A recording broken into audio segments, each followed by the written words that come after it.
Assalamualaikum guys, selamat datang ke channel aku. So dalam video hari ni aku akan tunjuk dekat korang 3 kekurangan pada kamera Sony A6400. Okay, so first kali kekurangan yang pertama adalah bateri. Kalau korang nak tahu, bateri pada A6400 ni drain macam air.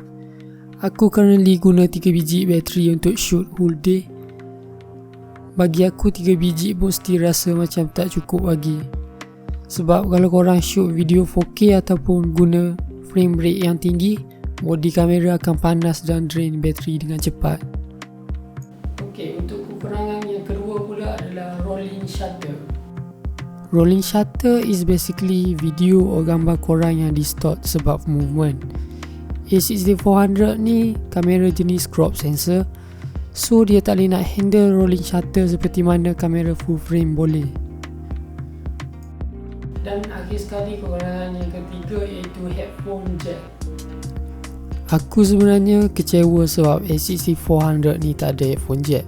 Bagi aku headphone jack ni penting sebab korang boleh guna untuk monitor audio.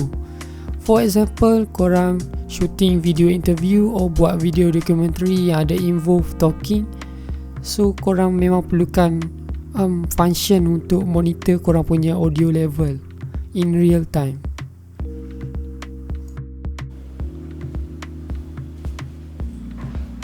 So that's all for today video. If korang suka konten dekat channel aku, make sure hit the subscribe button below.